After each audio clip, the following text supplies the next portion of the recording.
according to the policy that you're referring to, is there anything in that policy that says that the board or the administration should consider the reason for the request? Because if that's not even in the policy, I would say that it's none of the board's or the administration's concern. Why is Solak even asking for those reasons? I don't know. That's a great question. I mean, he may have no standing. Restate the question that was asked. So if I understood your question correctly,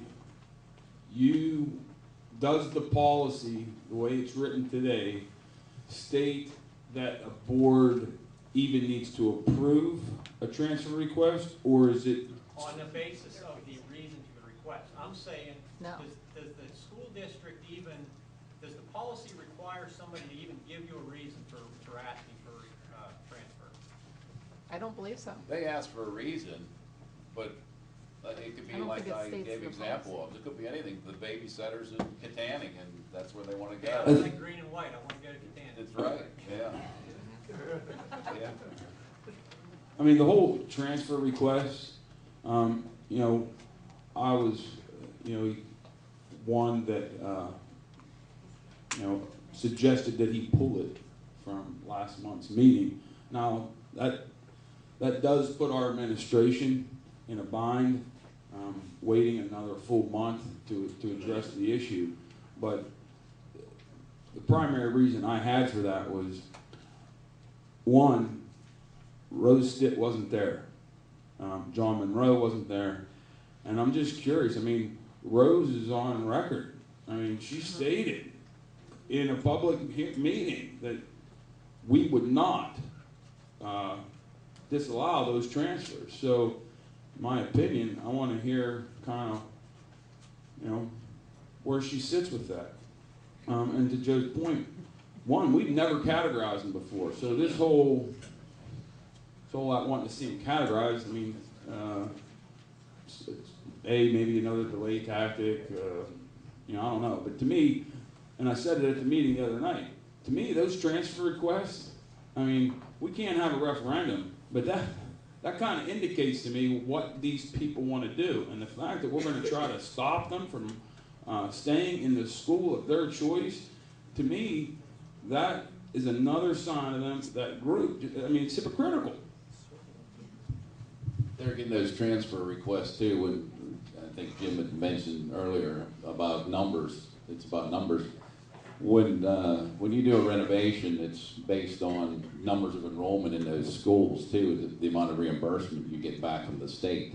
So it's obvious too that there needs to be numbers there to make that renovation look like it's worthwhile. And there's some other calculations too, that if 60%, I believe it is, that if the renovation starts to approach 60% versus building new, then your reimbursement is further reduced. It's, you know, that's always thrown around that there's more reimbursement for renovation and building new, but there's a lot of criteria you have to meet there. You just can't throw a bunch of money, millions of dollars at a building and expect to be paid the same reimbursement if it's not as widely used as it could be. And another, you know, scenario of that is that if you're renovating a building that has way more excess square footage than you actually use, they don't reimburse you as great because you're fixing up rooms that you're not going to use. So that's all calculated into that.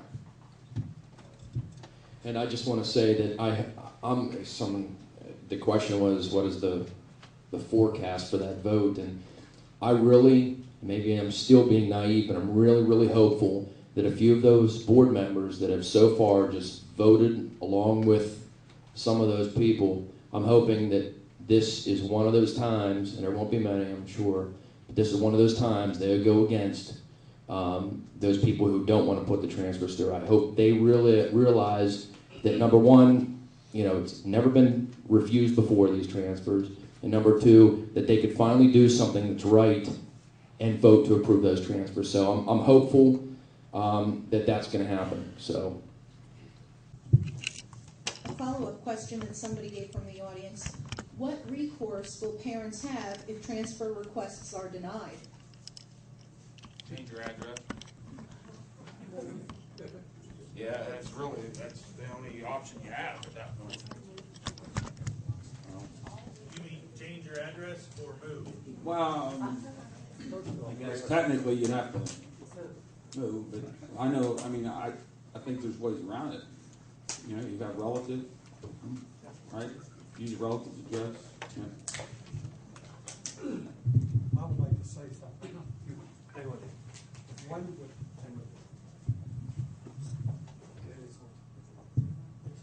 When would the deal of past practices come in effect? I don't believe these school board members have the right to vote on that because it's past practice. And past practice holds a lot of weight. That's what Dr. Curd indicated to them at that last meeting when he given his presentation, that, you know, they were never denied in the past. It was always given for whatever reason, educational value, whatever. If we could provide it, we could. And he also indicated too, and I'll, you know, say what he said to some degree, it won't be word for word, but it's not going to affect the cost, anything there between, you know, 260 and whatever the other number was he gave, the reduction on that, because they are spread out. Overall enrollment in the building is dropped by that much, but a couple here, a couple there, it's not going to affect it that much. So it's, I don't think it's bad to deny them. I mean, it doesn't look good in the public. When the 6-member board, this majority 6 now, that you know, we talk so much of doing what your constituents want. Their constituents wanted that school reopened, so they reopened it. Now they're saying constituents want to transfer, and they're denying them the transfer. So, which, you know, now it's back and forth. Which we're not making everybody. You know, everybody's, you know, doing what they all want. Another question from the audience. Because certain board members will not let the Lenape half-day figures alone, is there a fear that ASD could potentially choose to only go for half-day because of the hybrid option and not allow student choice? The hybrid thing, I've been very cautious of that. We just had a meeting again last Thursday, and why I was cautious of that hybrid program, there are benefits to try to offer something like that. And an example of one of them may be they have one page worked up so far as a report that the superintendents and the director there had worked on some possible scenarios on how they would offer this hybrid or portions of their the technical school. Is, you know, if maybe there was a senior that had some class time and you want to take a portion of something that Lenape offered just for that 1 year, and you had time to do that, so you could do that. In that example was time used wisely by a student. On the other hand, if you get a hybrid program where it's truly a half day and some are there for half day, you have something that can be implemented by a new board. So that's what makes me cautious that they're in developing the hybrid. Just, I don't want to say that in name alone and then have the half day, you know, show up by you have a majority board take roll again and then just change it automatically after it's already been laid out. But for now, and we went over this Thursday to make it more clear that there's a consensus there that nobody's in favor of half-day VOTEC. They want to enhance the program so that students could take a portion of it if they wish, or any portions of it, make the school, you know, more widely available.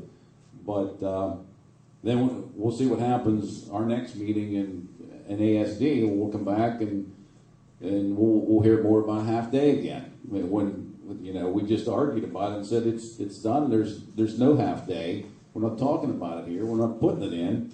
So there's a, you know, board member on our board that wants to know the cost of a half day when they don't even know what the half day would consist of. He wants to know the cost. And I pointed that out Thursday. How could we come up with a cost when you don't even know what you're going to offer, but you want to know a cost of it? And he keeps driving for it like as if it's going to happen now with the new budget next year, it just can't happen, and there's no support for it there.